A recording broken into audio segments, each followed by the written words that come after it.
महायुतीचा काय म्हणायचं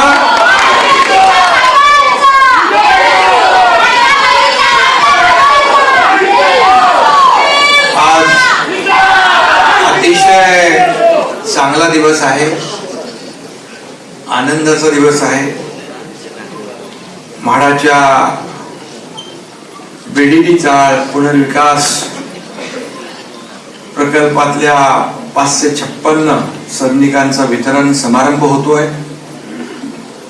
या प्रसंगी उपस्थित आपल्या राज्याचे लोकप्रिय मुख्यमंत्री देवेंद्र फडणवीस साहेब, आपले धडाडीचे उपमुख्यमंत्री अजितदादा पवार साहेब, उपसभापती डॉक्टर नीलमताई गोरे,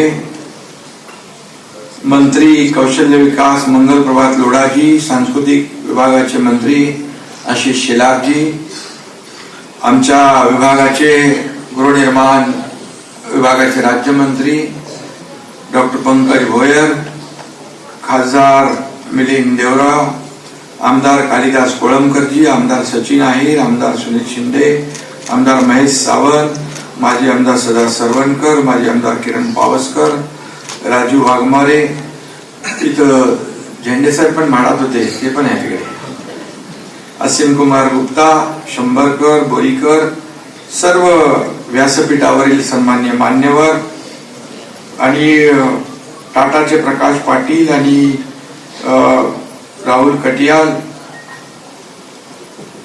विवेक भोळे वास्तुविशारद आणि सर्व पदाधिकारी आणि मान्यवर सर्व अधिकारी, मी सर्वात प्रथम आजच्या या शुभारंभ प्रसंगी ज्यांना आज घरांच्या किल्ल्या मिळाल्या त्यांचं अभिनंदन करतो, त्यांना मनापासून खूप खूप शुभेच्छा देतो। खरं म्हणजे उद्या आपल्या देशाचा स्वातंत्र्य दिन आहे आणि स्वातंत्र्य दिनाच्या देखील आपल्या सगळ्यांना खूप खूप शुभेच्छा मनापासून देतो। आणि स्वातंत्र्य दिनाच्या पूर्वसंध्येला नाही, आपल्या दिवसालाच आज आपण बीडीडी रहिवाशांना त्यांच्या हक्काच्या घरांच्या किल्ल्या या ठिकाणी वाटप करतोय आणि उद्या म्हणजे आजच जातील सगळे, पण उद्या आपला झेंडा तिरंगा आपल्या घरावर फडकवा उद्या। आणि उपस्थित सर्व मान्यवर तर आहेतच, पण माझ्या लाडक्या बहिणी पण आहेत उपस्थित, लाडक्या बहिणी आहेत, लाडक्या भाऊ आहेत आणि सर्व रहिवासी आहेत। खरं म्हणजे घर हे प्रत्येकाचं स्वप्न असतं आणि घरासारखं घर असावं, नको नुसत्या भिंती।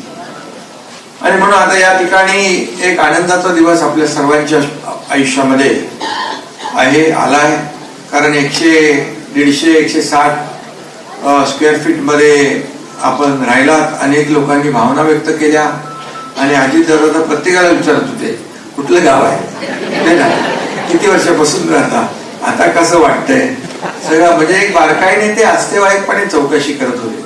आणि कामही पाहताना त्यांची एक जी काही त्या बांधकामावर कसं बांधकाम असावं त्याच्यावर देखील बारकाईने ते पाहत होते। खरं म्हणजे अतिशय चांगलं बांधकाम या ठिकाणी केलंय, म्हणून मी टाटा आणि कुठलं कॅपेसाइट या दोघांचंही मनापासून अभिनंदन करतो, कारण शेवटी मला चांगलं काम करणाऱ्याचं अभिनंदन आपण केलंच पाहिजे। कारण शेवटी आपण बघतो म्हाडाची पूर्वीची घरं आणि आताची याच्यामध्ये खूप फरक आहे आणि आम्ही पाहिलं की त्यांना जसं सेलेबल कॉम्पोनंट जसं ते बांधताय तसंच रिहॅबचं देखील क्वालिटी त्यांनी ठेवलेली आहे। आणि म्हणून इतरही बांधकाम क्षेत्रातल्या लोकांनी इथं येऊन पाहावं की बांधकाम कसं केलं पाहिजे, क्वालिटी बांधकाम केलेलं आहे, चांगल्या उत्तम दर्जाचं बांधकाम केलेलं आहे, पुढचे 100 वर्ष काही होणार नाही आणि तुम्हाला 12 वर्ष देखील मेंटेनन्स फ्री केलेला आहे। त्यामुळे तोही एक चांगला पार्ट आहे तुमच्या या घर घेण्यामध्ये। आणि खरं म्हणजे आज किती वर्षापासून आपण हे स्वप्न पाहत आहे, अनेक वर्षापासून, मला वाटतं 3-3, 4-4 पिढ्यांपासून लोक आपल्या या घरात राहत आहेत आणि ब्रिटिश सरकारने ही घरं कामगारांसाठी बांधली. मला वाटतं त्यावेळेस काही वेळेस कैदी देखील ठेवले या इथे. नंतर कामगार आले, त्याच्यानंतर आपण सगळे 4-4. नमस्कार, मी विनोद तळेकर. आपण आता पाहूयात क्राईम रील्स.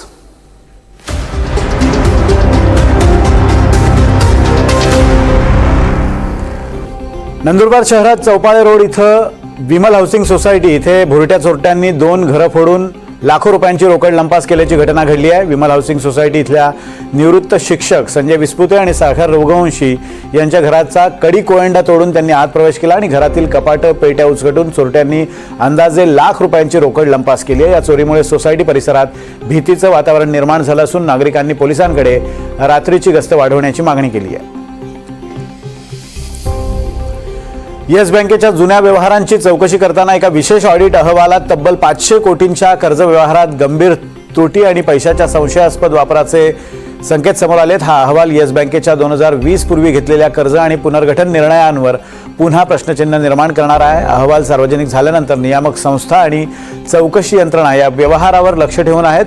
चौकशीत गैरव्यवहार सिद्ध झाल्यास हा मामला फक्त बँक आणि सुरक्षा ARC पुरता मर्यादित न राहता संपूर्ण ॲसेट रिकव्हरी क्षेत्रात मोठे बदल घडवू शकतो. तानाजी सावंत यांचा मुलगा ऋषिराज सावंत यांच्या अपहरण प्रकरणी सिंहगड रस्ता पोलीस ठाण्यात गुन्हा दाखल करण्यात आला होता.